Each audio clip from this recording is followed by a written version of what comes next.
सुप्रभात बच्चों।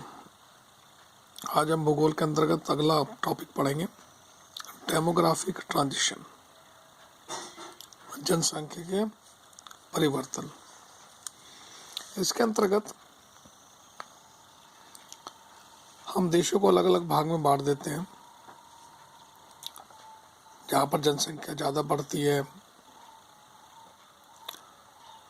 या कम बढ़ती है, उससे भी कम बढ़ती है, और ये दोनों चीज़ें डिपेंड करती है बर्थ रेट और डेथ रेट पर। निश्चित बात है कि जहाँ पर बर्थ रेट ज़्यादा होगी, डेथ रेट कम होगी, जनसंख्या की ग्रोथ ज़्यादा होगी। और जहाँ पर दोनों इक्वल रहेंगे वहाँ पर ग्रोथ ज़ीरो भी हो सकती है, नेगेटिव भी हो सकती है। ये डिपेंड करता है बर्थ रेट और डेथ रेट पर। इसमें हमने कुछ कंट्री के एग्जाम्पल भी हैं, उसी आधार पर इनको बांटा है। जैसे हमने देखा है, फर्स्ट एक हमने डायग्राम बनाया है। वाई एक्सिस पर हमने CDR CBR लिया है, मतलब बर्थ रेट, जन्म दर और मृत्यु दर लिया है। एक्स एक्सिस पर समय है, टाइम है, जिससे कि जिस हिसाब से जनसंख्या बढ़ रही है इस एरिया में, तो आने वाले भविष्य में उसका क्या प्रभाव पड़ेगा, इस चीज़ का भी अध्ययन कर सकते हैं। फर्स्ट स्टेज, इसको हम सेकंड स्टेज मान लेते हैं, ये थर्ड स्टेज। इनको 3 स्टेज में हम डिवाइड करते हैं। फर्स्ट स्टेज में हमने एक कंट्री माना है बांग्लादेश। बांग्लादेश बहुत पिछड़ा हुआ देश है, अविकसित कह सकते हैं। एजुकेशन की कमी है, मेडिकल फैसिलिटीज़ की कमी है। इस आधार पर बर्थ रेट भी वहाँ पर ज़्यादा है और डेथ रेट भी ज़्यादा है। ये दोनों लाइनें आप देख रहे होंगे दूसरे क्रॉस कर रही हैं। एक लाइन बर्थ रेट की है, एक लाइन डेथ रेट की है।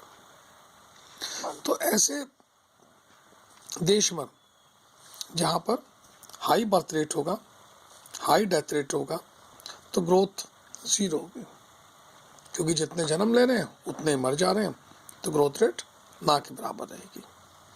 ये अविकसित देश होंगे जहाँ पर ना एजुकेशन फैसिलिटीज़ है, ना उनको ज्ञान है, और ना ही मेडिकल फैसिलिटीज़ है। सेकंड टाइप का देश है जैसे श्रीलंका है, केनिया है। यहाँ पर इस डायग्राम को देखेंगे अब, बर्थ रेट और डेथ रेट दोनों कर्व अलग अलग हो गया है। बर्थ रेट थोड़ा हाई जा रही है, ऊपर की तरफ है, और डेथ रेट नीचे की तरफ है। इट मीन्स ये गैप बढ़ गया। देखिए, जब बर्थ रेट और डेथ रेट में जितना गैप बढ़ेगा, जनसंख्या उतनी ही बढ़ेगी। नेचुरल है। पॉपुलेशन की ग्रोथ की बात करते हैं तो जैसे मैंने पहले ही बताया कि birth rate minus death rate, plus minus migration भी लिखते हैं, लेकिन यहाँ पर हम सिर्फ दोनों की बात कर रहे हैं, बर्थ रेट और डेथ। तो बर्थ रेट और डेथ रेट मतलब जन्म दर और मृत्यु दर में जितना अंतर होगा, यहाँ पर क्या है, जन्म लेने वाले ज़्यादा हैं और अनुपात में मरने वाले कम हैं, तो इसलिए ग्रोथ होगी उस देश में, जैसे श्रीलंका और केनिया वगैरह।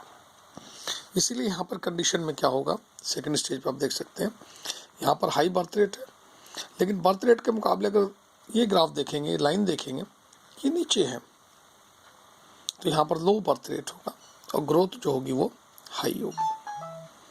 थर्ड स्टेज पे ऐसे कंट्रीज़ हैं जो बहुत डेवलप हैं, विकसित हैं, जैसे कनाडा है, जापान है, इनका एग्जाम्पल ले सकते हैं। यहाँ पर मेडिकल फैसिलिटीज़ हैं, एजुकेटेड भी हैं लोग, इसलिए यहाँ पर बर्थ रेट डेथ रेट दोनों कम है। ग्रोथ मोस्टली इन देशों में ज़ीरो होती है या कहीं कहीं नेगेटिव भी देखने को मिलती है। जैसे जापान में, जो हम डेमो अगले कॉम्पिटिशन चैप्टर पढ़ेंगे उसमें क्लियर होगा ये बात कि कैसे नेगेटिव ग्रोथ भी होती है। तो थर्ड स्टेज में हमने तो यहाँ पर लो बर्थ रेट है और लो ही डेथ रेट है, तो ग्रोथ रेट यहाँ पर भी ज़ीरो के इक्वल रहेगी। अब तीनों में क्या है फ़र्क, ये कंट्री एजुकेशन भी कम, मेडिकल फैसिलिटीज़ भी कम, इसलिए ज़ीरो। इस कंट्रीज में क्या है, एजुकेशन तो कम है लेकिन थोड़ा मेडिकल फैसिलिटीज़ इम्प्रूव हो गई हैं, इसलिए DR और BR में डिफरेंसेस आ गए। यहाँ पर दोनों इक्वल हैं, लो हैं, क्योंकि यहाँ पर दोनों चीज़ें उपलब्ध हैं देश में, एजुकेशन भी और मेडिकल फैसिलिटीज़ भी। अब इसको लिखने का या इसको याद करने का दो तरीके हैं। एक तो यह है कि पहले हम थ्योरी याद करें, लेकिन थ्योरी याद ना करके इसको हम डायग्राम से शुरू करते हैं, इसलिए मैंने डायग्राम से शुरू करा है। जब इसका हम आंसर लिखेंगे, इसके नोट्स बनाएंगे, तो हमें तीनों चीज़ें लिखनी पड़ेगी। एक तरह से ये डायग्राम, इसका शॉर्ट नोट्स, और इसी को हम आगे शब्दों में एक्सप्लेन करेंगे। तो ज़्यादा अच्छा रहेगा कि हम पहले डायग्राम ड्रॉ कर लें। डायग्राम सिंपल, इसको ड्रॉ करने के बाद इसकी हिस्ट्री बन गई इसी से, और इसी को हम एक्सप्लेन कर सकते हैं। तो इसको आप देखें, इसकी चैप्टर में रीडिंग करें, समझने की कोशिश करें, उसके बाद मुझे बताएं। अगर नहीं समझ में आता है हम इसे दोबारा एक्सप्लेन करेंगे। धन्यवाद।